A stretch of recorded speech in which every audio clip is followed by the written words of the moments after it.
সামনে ৩১শে ডিসেম্বর কি হতে যাচ্ছে এই বিষয়ে জানালেন হাসনাত এবং সার্জিসরা। আসলে ৩১ ডিসেম্বর কি হতে যাচ্ছে এই নিয়ে বেশ কয়েকদিন হলে এই বৈষম্য বিরোধী ছাত্র আন্দোলনের নেতারা বিভিন্ন কথা বলে বেড়াচ্ছেন যে ৩১শে ডিসেম্বর আমরা একটা কিছু করতে যাচ্ছি, এবং তারা বলেন যে ৩১শে ডিসেম্বর ঢাকা কেন্দ্রীয় শহীদ মিনারে শিক্ষার্থীদের জড়ো হওয়ার আহ্বান জানিয়েছে শনিবার সন্ধ্যার পর থেকে বৈষম্য বিরোধী ছাত্র আন্দোলন এবং জাতীয় নাগরিক কমিটির সদস্যরা। ফেসবুকে একের পর এক রহস্যজনক পোস্ট দিতে থাকেন তারা। তবে এই দিন কি হবে তা নিয়ে কেউ বিস্তারিত না বলার ব্যাপক চাঞ্চল্য সৃষ্টি হয়েছে। এবার সংবাদ সম্মেলন করে ৩১ ডিসেম্বরের কর্মসূচি বিস্তারিত জানালেন বৈষম্য বিরোধী ছাত্র আন্দোলনের নেতারা।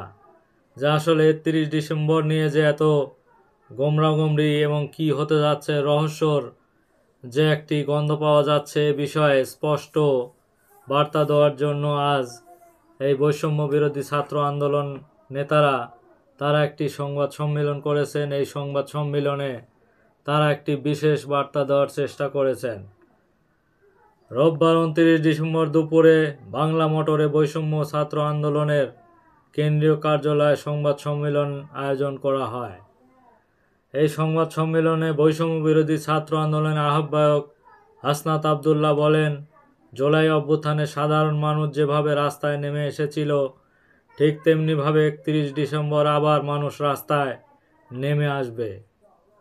কিরে ভাই, তাহলে কি ধরনের কথা যে ৫ তারিখের আগে যে বৈষম্য বিরোধী ছাত্র আন্দোলন হয়েছে শেখ হাসিনাকে পতন ঘটানোর জন্য আবারও সেই ধরনের আন্দোলনের ডাক দিতে যাচ্ছে। আসলে কি হতে যাচ্ছে সেই দিন দেখা যাক।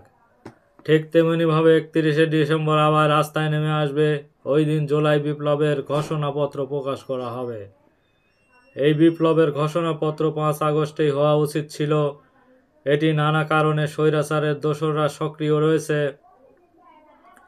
অভ্যুত্থানের মাধ্যমে ৩২ মুজিববাদের সংবিধান ৭২-এর অভ্যুত্থানের মাধ্যমে মানুষ ৭২-এর যে মুজিববাদ সংবিধান বিপরীতে অবস্থান নিয়েছে, ৭২-এর সংবিধানের বিপরীতে যেভাবে মানুষ রাস্তায় নেমে এসেছিল সেটাকে স্বীকৃতি দিতে জুলাই ঘোষণাপত্র প্রকাশ করা হবে বলে তারা জানিয়েছে। আসলে ৭২-এর যে সংবিধানকে নিয়ে একটি ধূম্রজাল রয়েছে এবং ৭২কে সংবিধান এখনো আটকে ধরে রেখেছে মানুষ। এই বিষয়ে একটি ব্যবস্থা গ্রহণ করতে যাচ্ছে এবং জুলাই বিপ্লবের যে স্বীকৃতি এবং জুলাই ঘোষণাপত্র প্রকাশ করতে যাচ্ছে তারা।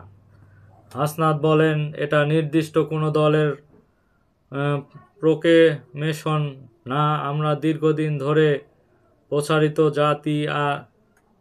জাতি আর যে প্রতারিত না হই এই ইস্তেহার ঘোষণা করা হবে। আমরা চাই যেখান থেকে এক দফা ঘোষণা দেওয়া হয়েছিল সেখান থেকেই মুজিববাদের কবর রচনা করা হবে বলে হুঙ্কার দিয়েছেন এই হাসনাত সার্জিসরা। তার মানে ৭২-এর যে সংবিধান এটা বাতিল করতে হবে এই ধরনের কথা। তারা যে শেখ হাসিনার পতনের জন্য এক দফা ঘোষণা দিয়েছিল তেমনি মুজিববাদের কবর রচনা করার ঘোষণা দিচ্ছেন আমরা এখানে দেখতে পাচ্ছি। বৈষম্য বিরোধী ছাত্র আন্দোলনের অন্যতম সমন্বয়ক জুলাই শহীদ স্মৃতি ফাউন্ডেশনের সাধারণ সম্পাদক সার্জিস আলম বলেন, আমরা মনে করি আমাদের ঘোষণাপত্র আরও আগে প্রকাশ করা দরকার ছিল। এই ঘোষণাপত্র সামগ্রিকভাবে সারা দেশে লিখিত অবস্থায় থাকবে।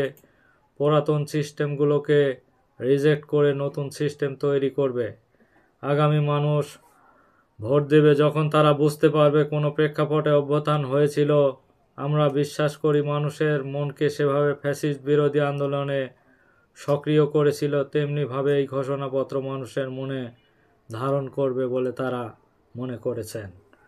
বৈষম্য বিরোধী ছাত্র আন্দোলনের মুখ্য সংগঠক আব্দুল হান্নান মাসউদ বলেন, শহীদ পরিবারের লোকজন ছাড়াও সব রাজনৈতিক দল এবং গণ অভ্যুত্থানের পক্ষে সব শ্রেণীর পেশার মানুষ ৩১ ডিসেম্বর শহীদ মিনারে জড়ো হবে এবং ন্যাতশিবাদী সংগঠন হিসাবে আওয়ামী লীগকে অপ্রাসঙ্গিক ঘোষণা করে নতুন বাংলাদেশ বিনির্মাণে গণমানুষের আকাঙ্ক্ষা ঘোষণা করা হবে বলেও তিনি ঘোষণা দিয়েছেন।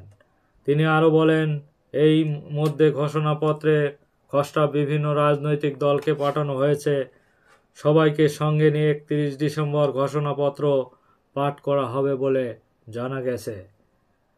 আসলে বৈষম্য বিরোধী ছাত্র আন্দোলনের যে 72-এর সংবিধান, এটা বাতিল করতে হবে এবং তাদের যে একটি ঘোষণাপত্র মুজিববাদ বিরোধী, এই মুজিববাদ বিরোধী তারা একটি ঘোষণাপত্র প্রকাশ করবে এবং আমাদের কি কারণে এই যে অভ্যুত্থান হয়েছে 5 আগস্ট, যে ফ্যাসিস্ট শেখ হাসিনা সরকারের পতন হয়েছে, এই সকল বিষয় এখানে তুলে ধরা হবে। এবং যেহেতু বর্তমান সংবিধান অনুসারে আওয়ামী লীগকে ভোটের বাইরে রাখা যাচ্ছে না, এই কারণে আওয়ামী লীগকে সম্ভবত ভোটে রেখেই তারা একটি ঘোষণা দিতে যাচ্ছে যে জুলাই আগস্টে যারা শহীদ হয়েছে এবং কি কারণে তারা এই সংগ্রাম করেছে, এই বিষয়ে মানুষের সামনে যাতে স্পষ্ট ধারণা ফুটে ওঠে, এই কারণেই তারা এই ঘোষণাপত্রটি প্রকাশ করবেন। ধন্যবাদ সবাইকে।